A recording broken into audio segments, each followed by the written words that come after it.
Hey everybody, welcome to Harmon Garage. I'm Aaron. I just noticed there's some wind, so I pardon the wind if it's loud. But before I get started on the video today, I'm gonna put up some pictures here real quick of some new t-shirt designs we got on the website. So check these out, and if you're interested in ordering one,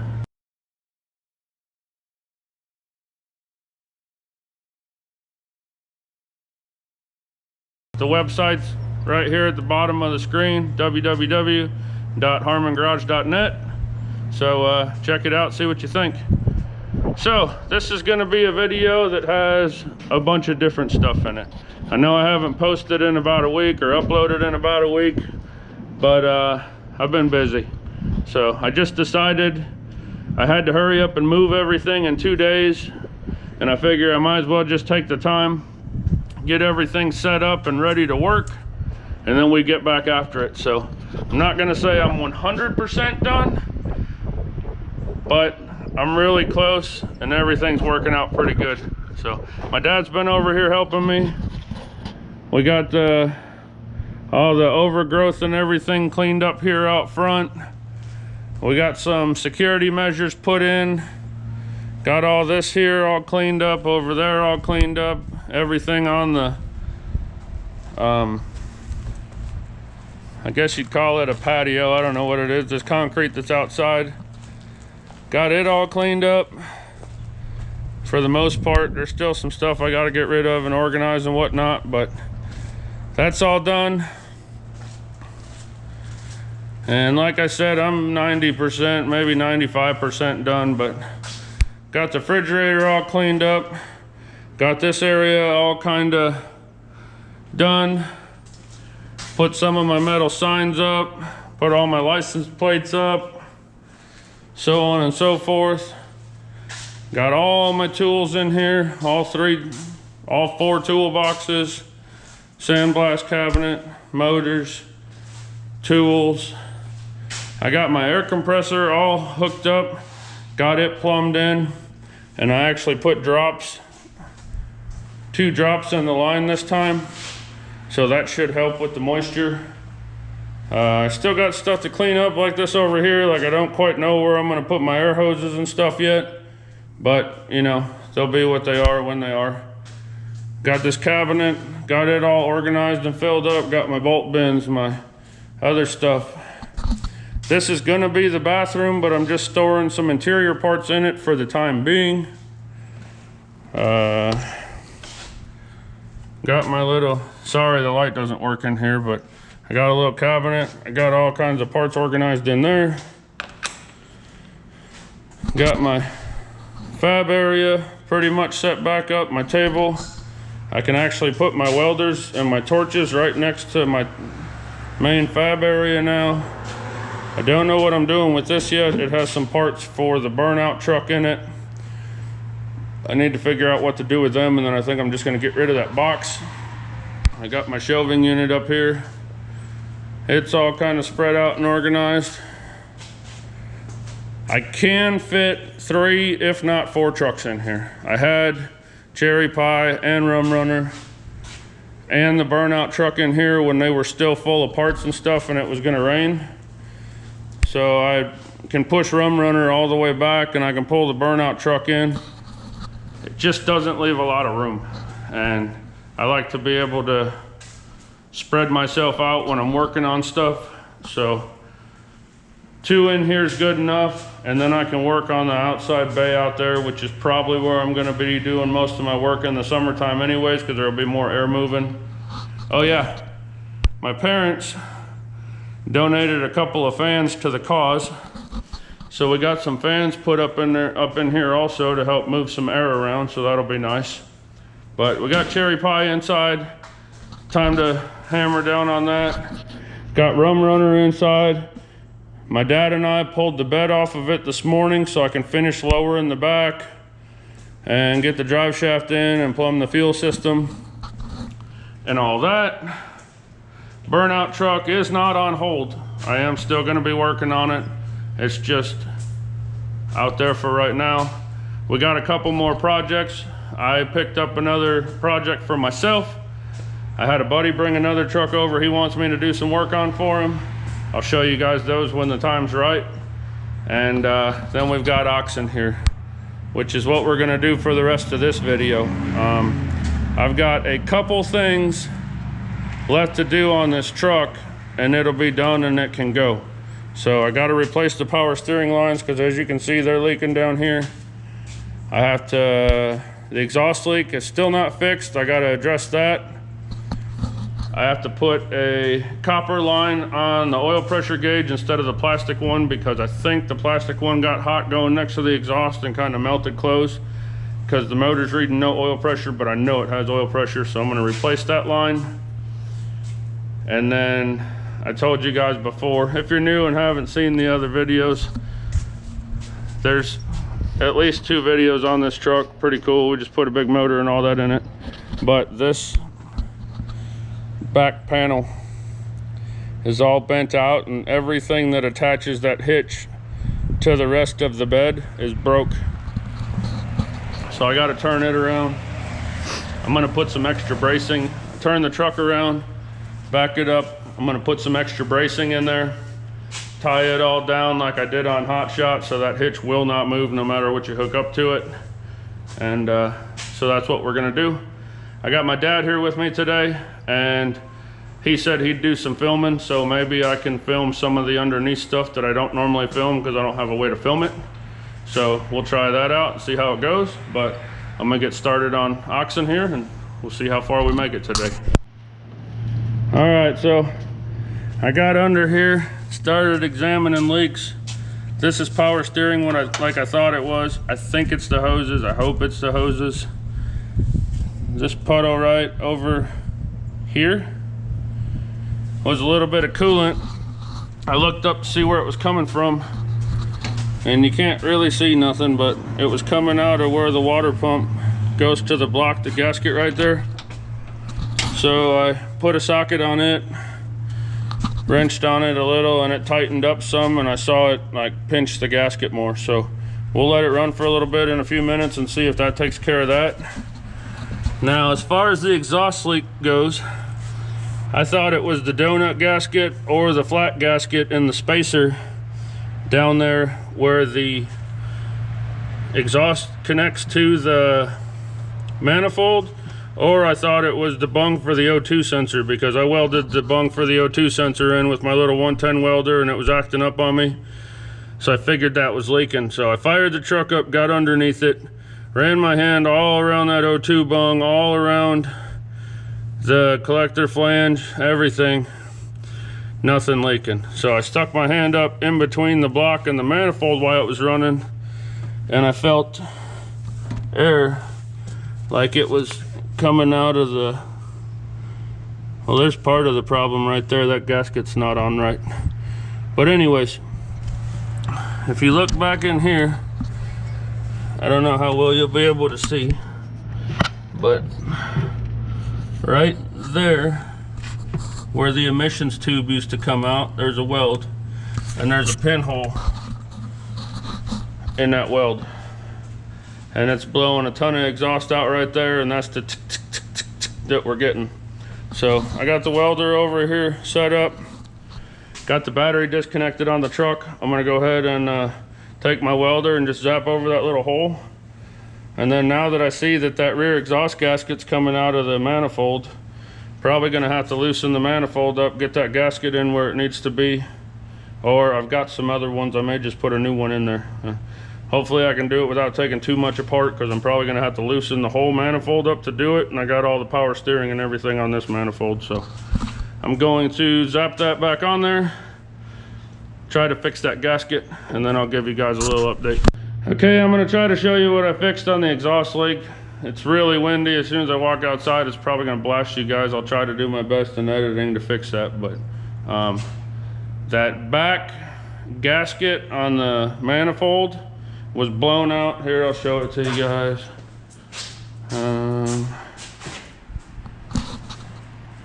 Completely blown out. So, not sure why. I got a new gasket in, I made sure it's tight, and then You see the fresh weld right there on the manifold. Put a little zap on that little pinhole that was in there. Fired it up. No more exhaust leaks, no more ticks from the exhaust leak. And the sniper unit is responding better on the AFR readings. So I think that fixed a lot. It sounds better when it's idling. I don't want to fire it up for you guys just yet because I don't want to get too much heat in the motor, because I still got to go underneath there and hook up the oil pressure line, or the gauge line. Yeah, you know what I'm talking about. So I'm gonna go ahead and get that knocked out real quick. And it's just, I'm taking the plastic line out, I'm running a copper line instead. And if I can find the gauge that I know I have, I'm gonna replace it, because I don't like that gauge that's in there and it doesn't seem to be accurate. So if I can find my other gauge over there, I'm gonna put a new gauge in and put the new line in. If not, I'm gonna hook the new line up to the old gauge and see if it gives me a reading, because right now I'm showing 0 oil pressure. And if it had 0 oil pressure, this sucker would have came apart already the amount of time I've run it with 0 oil pressure. So I'm gonna fix that line. Hopefully we get oil pressure. I'll let you know when I get done. All right, I decided against changing the power steering hose, because when I got in there and started looking, I don't think it's the hoses that are leaking. I think it's the input seal where the steering shaft goes into the box. I think that seal's leaking right there. I don't have one, so I'll let my buddy know and see what he wants to do about it. I did get the new copper line run for the oil pressure gauge, and I got a new oil pressure gauge put in there. So I fixed the exhaust leaks, I fixed the coolant leak, I fixed the oil pressure gauge. We'll see if it reads oil pressure now, and then I'm gonna go ahead and take it for a drive, see how it does. And then when I bring it back, I'll back it in and I can start working on the back end, and I can get this thing finished up and get it out of here. So I'm gonna do my best to film a little bit of the test drive with you guys, but I don't know how I'm gonna do. I don't have my like suction cup camera holder with me. So I'm gonna try to hold the camera, drive the truck, shift the gears, talk to you guys, everything all at the same time. So here we go. Let's see if we got no oil pressure.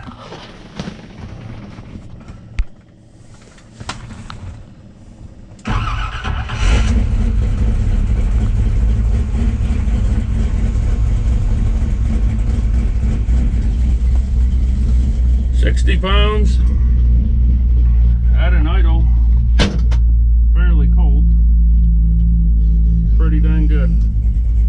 My AFRs and everything are reading good, so we'll see how it does. Actually, I don't think I really need to film for you guys while I'm driving. It's dangerous. Safety first, right? I'm gonna take this thing for a rip. See, actually, no, I'm not. I got one more thing I gotta fix. I'll be right back. Okay, so after I got this thing all done the first time, the main reason that he didn't take it is because when you press on the accelerator and then let off, the motor would stay revved up. And I couldn't figure out why it was doing it, but I did some research, and they said it's a common problem on these secondaries. And they said you can take this spring right here on the secondary and put an extra wrap on the turn, and it makes it flip back that much harder, because that, I mean, there's not a lot of pressure flipping that back. So I'm gonna do my best. I'm gonna take that arm off there and do my best to try to put another wrap on that spring and see how that goes, and then I'll let you guys know.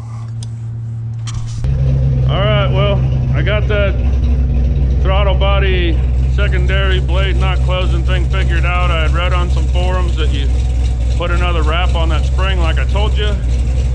I tried like heck to do it, and I wasn't being very successful, so I called Holly Tech Center and asked them, and they told me put another wrap on that spring and clean the, I call them velocity stacks, but whatever the damn barrels are that the flaps are in, you know.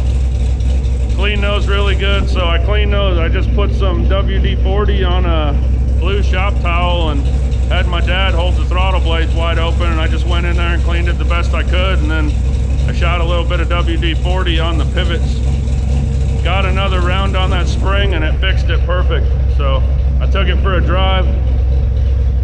Glad I didn't have the camera with me, because that motor is rowdy, and you got all you can do to hold on to the wheel and the shifter and everything at the same time and make sure you're grabbing gears. It wouldn't have been very good to film it, but it's a lot of motor for a four-wheel drive dually, I can say that. But I'm sure you hear it in the background, sitting out here idling. The Holly's in learning mode right now, so I want to let it run for a little bit so it can learn.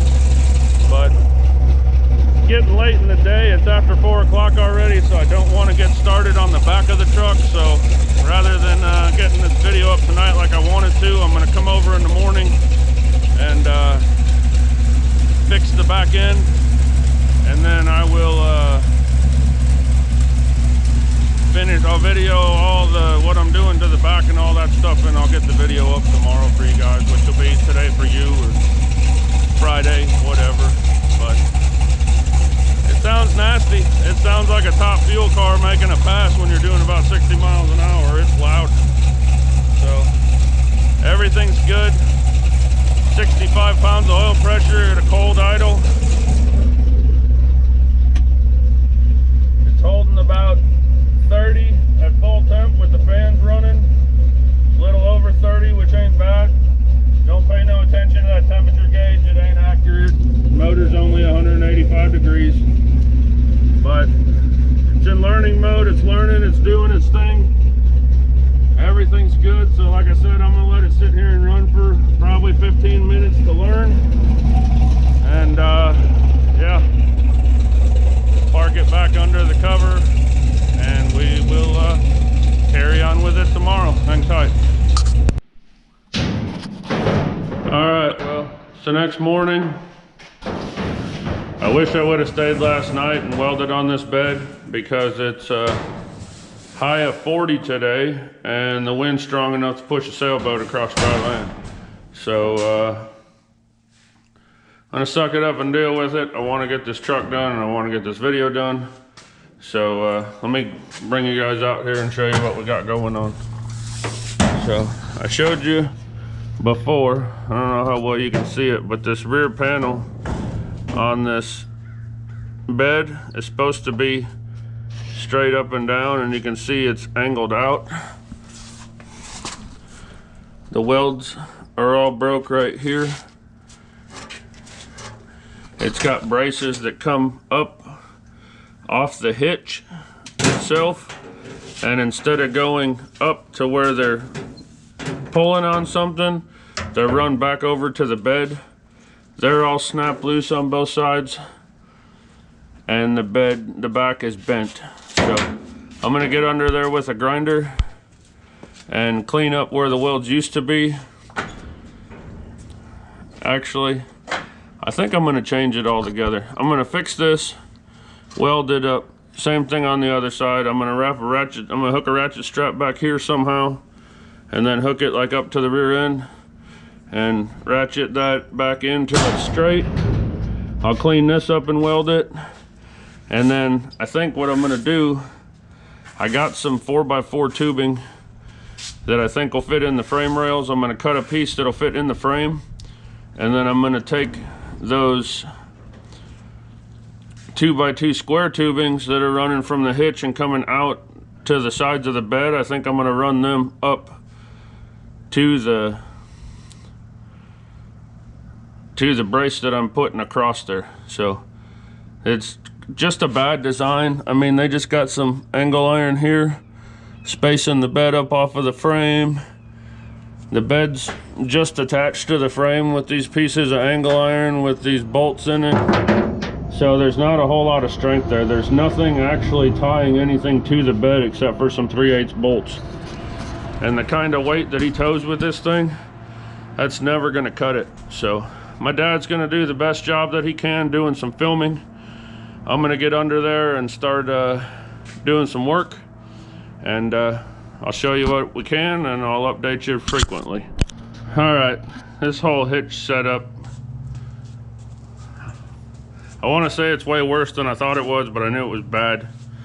So this was going up to the framing of the bed. This is where the receiver was. This did nothing. I don't even know why it was there. It's just there. This had two little crap tack welds, and these were angled and went to the side of the bed. That's only attached with 8 3/8 bolts. So I originally thought that the receiver tube was attached to the 2x2 square tube bracing of the bed, but it's not even attached there. It's up above that. So the only thing attaching this receiver tube to the truck is just this diamond plate, like 1/8 inch diamond plate. That's all that's holding that on. So I've got some 4x4 3/8 wall heavy duty square tubing. Is it overkill for this project? Yeah, pretty much. Is this ever gonna break again? Heck no. So what I'm gonna do is I'm gonna take probably a 12-inch piece of the 4x4 square tubing. I'm gonna cut a 2.5 by 2.5 inch hole all the way through it. I'm gonna slide it over the receiver tube, weld it up thorough on both sides. I'm gonna take another piece of the 4x4 square tube, run it in between the frame rails on the truck, weld it solid to the frame. I don't like doing that. I like to bolt stuff to the frame so that if you ever want to take the bed off, you can. The owner of the truck said he wants it welded. He said he's never going to take the bed off as long as he owns it.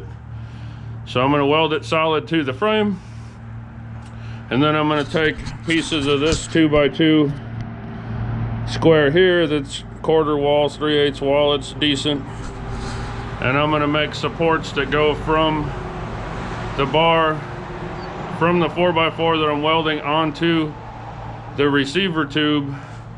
I'm going to brace it up and weld it into the bar that I have going across from the frame. So when he hooks a trailer to this and it starts to put pull on it, it's going to be pulling on the frame of the truck and not twisting up the bed. So that's my plan. That's very similar to what I did on Hot Shot, which is his truck also, and he tows the same trailer with Hot Shot that he towed with this, and I checked it the other day and it hasn't moved. Like, it's stout. So this should be just as stout. Probably overkill, but I'd rather have this thing be able to tow a double wide mobile home than break on a jet ski trailer. So we're gonna get some stuff brought over here, get some stuff cut, and then we'll start throwing it back together.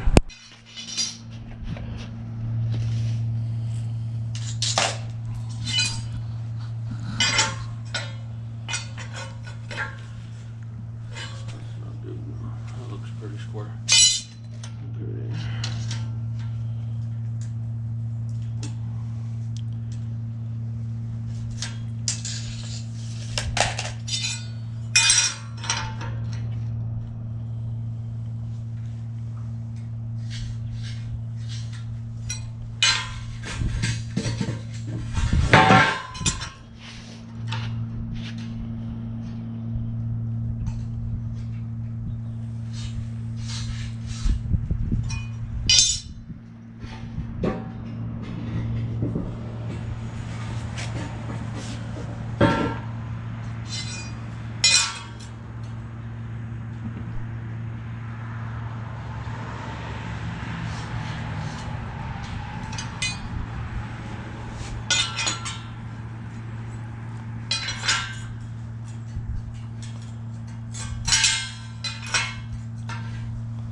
that's gonna be my 12-inch piece.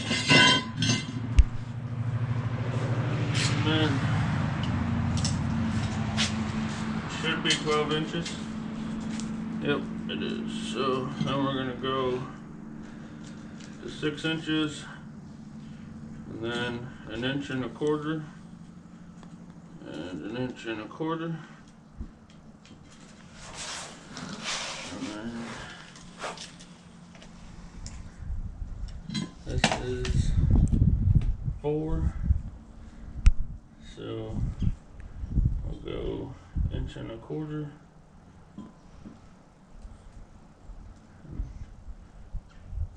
inches, 1 1/4 inches.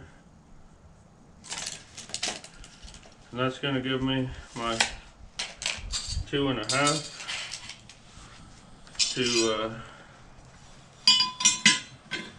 cut out for my receiver tube.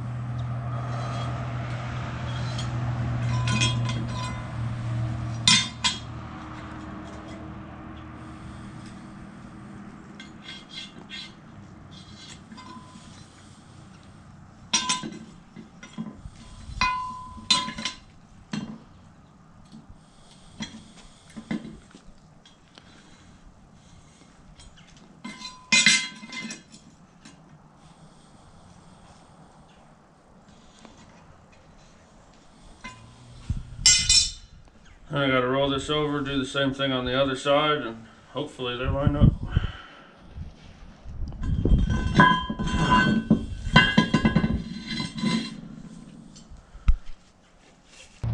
Alright, well, it's another new day. This ended up taking me a lot longer than I thought it was going to. The Friday, it was super cold and windy. I pushed through it and got a bunch done, but not as much as I wanted to. So, gonna finish this up this morning. I'm almost there. See how much I can show you here. Nothing really, but I got my crossbar welded down there. It's all mounted. Got my crossbar put in up there.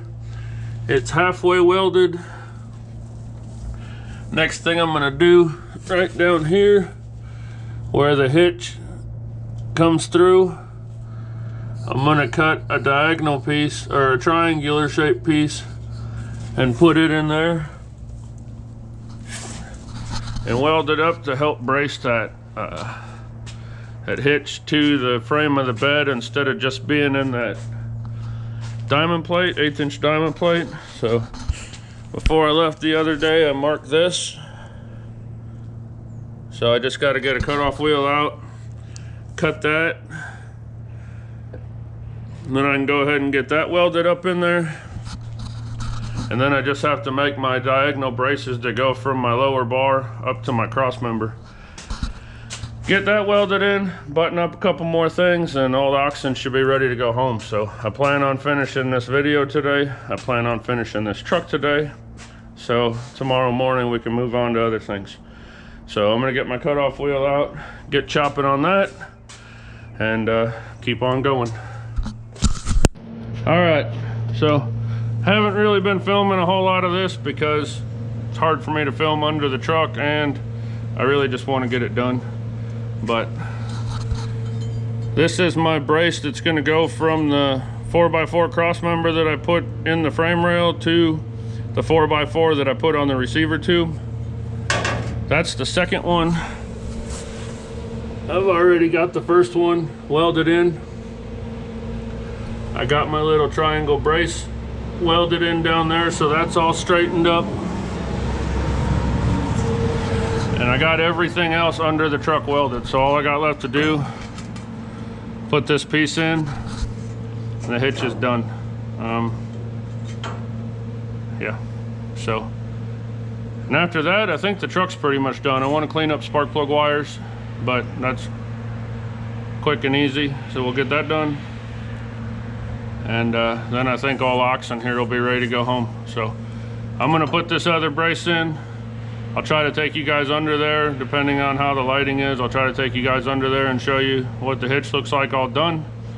But essentially I put that 4x4 cross member in, put the 4x4 on the receiver tube, tied those together, tied the hitch into the framing of the bed better, and it should be plenty strong. If he breaks it off again, I'm gonna tell him to bring his dump trailer over and I'll put a gooseneck on the trailer, because if it breaks this, it's way too heavy for a bumper pull. So yeah, I already got that all cut, set in there, test fitted, it's fine. I got it all cleaned up. All I got left to do is weld it, so I'll get it up in there and weld it up, and then I'll show you guys what it looks like all done. And that should be about it. Hook the battery back up, make sure it still runs, should be ready to go. Alright, well, I got the truck all done. The hitch is all done. I got a couple little things under the hood all done. And I'm gonna take you guys under there real quick and show you as much as I can of what I did. And I got my mess all cleaned up out here. So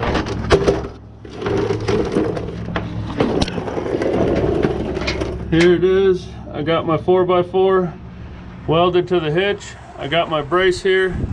I got my braces here going up to my 4x4 running across. Everything's welded in and tied together. So